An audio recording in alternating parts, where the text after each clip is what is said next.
বানপীড়িত কৃষকক সহায়ৰ বাবে অসম জাতীয়তাবাদী যুৱ ছাত্ৰ পৰিষদৰ পদক্ষেপ ৫০ বিঘা মাটিত কঠীয়া সিঁচা আৰম্ভ কৰিছে এজেৱাইচিপিয়ে। চৰাইদেউ জিলাৰ এজেৱাইচিপিৰ উদ্যোগত এই পদক্ষেপ। আজি ১০ বিঘা মাটিত কঠীয়া সিঁচিবলৈ ট্ৰেক্টৰেৰে মাটি চহাই এজেৱাইচিপিৰ কৰ্মকৰ্তাই। সংগঠনটোৰ সভাপতি পলাশ চাংমাৰ প্ৰত্যক্ষ সহযোগত এজেৱাইচিপিয়ে গ্ৰহণ কৰিছে এই কাৰ্যসূচী। আৰু এই সন্দৰ্ভত এখন প্ৰতিবেদন আছে আমাৰ সাংবাদিক পাৰ্থপ্ৰতিম বৰুৱাৰ। হয় চাওকে, এয়া হৈছে সংকটৰ সময়। চৰাইদেউ, নাজিৰা, সোণাৰী, শিৱসাগৰ চৌদিশে বানাক্ৰান্তৰ হাহাকাৰ হৈছে। ঘৰ মাটি ভেটি সকলোৰে উচন হৈছে। হেঁপাহৰ খেতিডৰা নাইকিয়া হ'ল। গতিকে এই সময়খিনিত মানুহে মানুহৰ বাবে কিছু পৰিমাণে চিন্তা কৰিব লাগিব আৰু চিন্তা কৰিছে। আজি যদি চাই সমগ্ৰ অসমৰ জনতা আহি শিৱসাগৰ, নাজিৰা, সোণাৰী, চৰাইদেউত সকলো আহি থিয় হৈছে বানাক্ৰান্তৰ লগত। একেলগে হাত মিলাই যাতে কোনো বিপদত থাকিব নালাগে, কোনেও যাতে এই সংকটৰ মুহূৰ্তত অকলশৰীয়া অনুভৱ কৰিব নালাগে, তাৰ বাবে সকলো অসমৰ ইমূৰৰ পৰা সিমূৰলৈ জনতাই আহি এই চৰাইদেউ, শিৱসাগৰ, সোণাৰী, নাজিৰা ইত্যাদি বিভিন্ন স্থানত বানাক্ৰান্তৰ কাষত থিয় দিছে। আৰু তাৰ মাজতেই অসম জাতীয়তাবাদী যুৱ ছাত্ৰ পৰিষদৰ উদ্যোগত ৰাইজৰ বাবে কিছু চিন্তা কৰা হৈছে। পলাশ চাংমাইক আপোনালোকে দেখিছে, জাতীয়তাবাদী যুৱ ছাত্ৰ পৰিষদৰ পলাশ চাংমাই আছে। সেই পলাশ চাংমাইৰ উদ্যোগত বা জাতীয়তাবাদী যুৱ ছাত্ৰ পৰিষদৰ উদ্যোগত সোণাৰীৰ প্ৰায় ৫০ বিঘা মাটিত খেতিয়কে যাতে কঠীয়া লাভ কৰে, কাৰণ খেতি পথাৰ একেবাৰে নাইকিয়া হৈ গ'ল, সকলোৰে খেতি পথাৰ শূন্য হৈ গ'ল।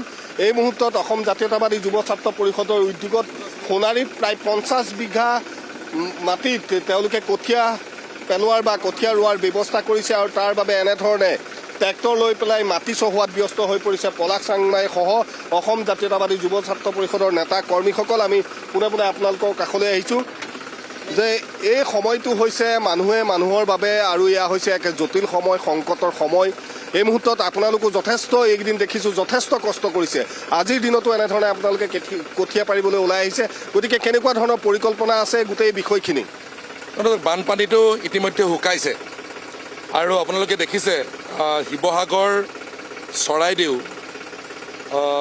বা এই অঞ্চলত যি অঞ্চলত বানপানী হৈছে, এই অঞ্চলত সমগ্ৰ অসমৰ মানুহে, আনহে নালাগে অসমৰ বাহিৰৰ পৰা মানুহে আহি পেলাইও বানপানীত যিসকল মানুহৰ ক্ষতিগ্ৰস্ত হৈছে তেওঁলোকক বিভিন্ন ধৰণে সহায় সহযোগ কৰিছে।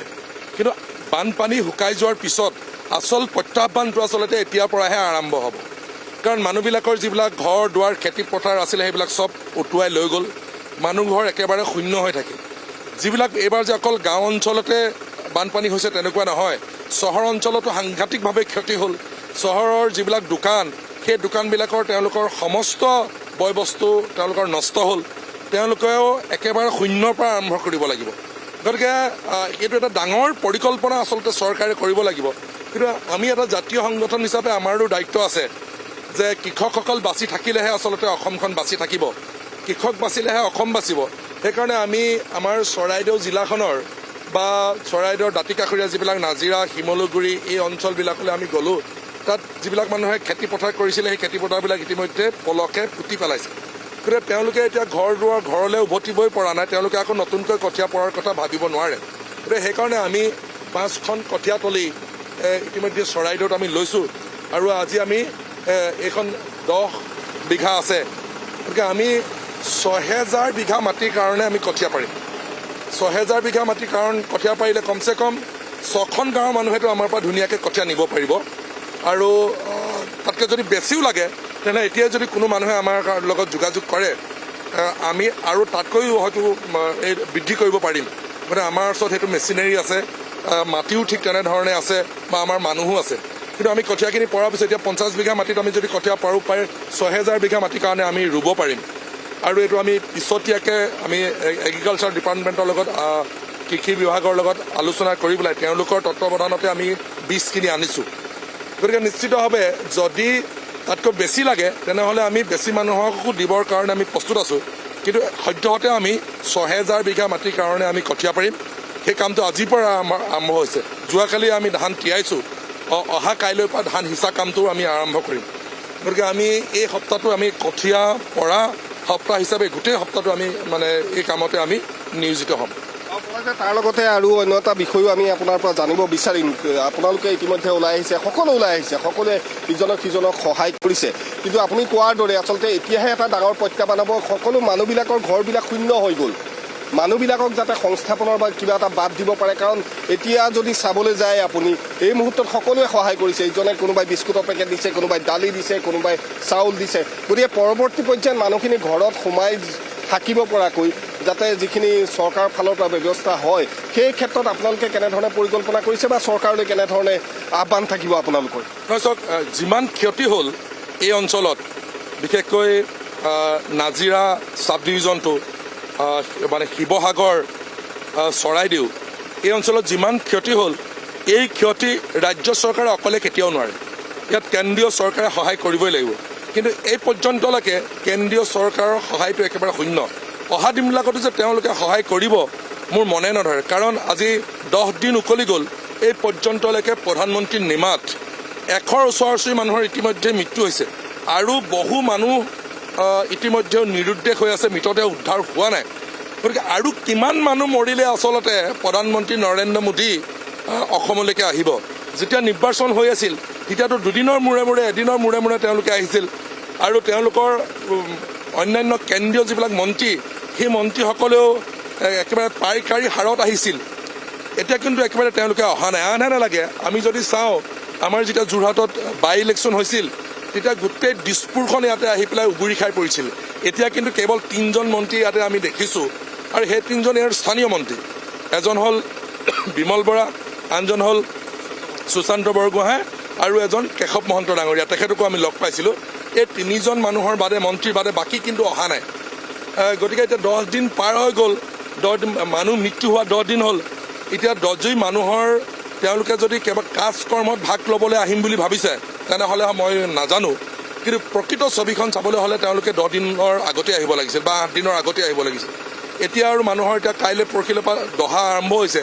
দহা কাজ কৰ্মত যদি ভাগ ল'বলৈ আহিম বুলি তেওঁলোকে ভাবিছে, তেওঁলোকে সেইটো তেওঁলোকৰ কথা, কিন্তু এতিয়া মানুহটো মৰাখিনি মৰি গ'ল, জীয়াই থকা মানুহখিনি কেনেকৈ জীয়াই থাকিব?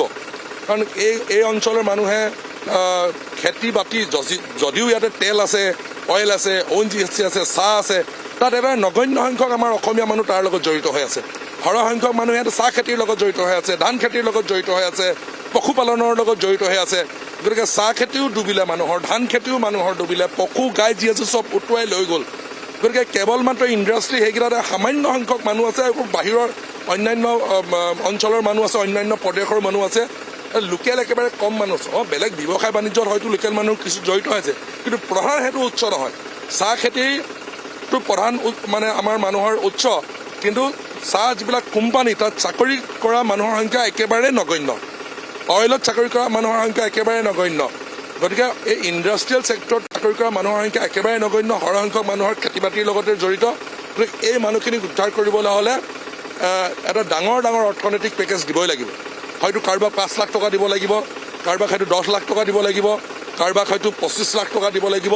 তেনেকুৱা ধৰণৰ এটা পৰিকল্পনা কৰি এটা আৰ্থিক সাহাৰ্য দিলেহে মানুহখিনি আকৌ মূৰ দাঙি থিয় হ'ব পাৰিব। নহ'লে এই মানুহখিনি, যিবিলাক মানুহ স্বচ্ছতাৰে বসবাস কৰি আছিলে, এই মানুহখিনি হায়দৰাবাদত কাম কৰিবলৈ গুচি যাব লাগিব। এই মানুহখিনি অন্যান্য যিবিলাক অঞ্চলত যে আমাৰ ল'ৰাবিলাক সাধাৰণতে যায় 10-15 হাজাৰ টকাত চাকৰি কৰিবৰ কাৰণে, স্বচ্ছভাৱে জীৱন যাপন কৰি থকা মানুহখিনিও এতিয়া দেখিছোঁ এই 10-15 হাজাৰ টকা চাকৰি কৰিবৰ কাৰণে বাহিৰলৈ গুচি যাব লাগিব।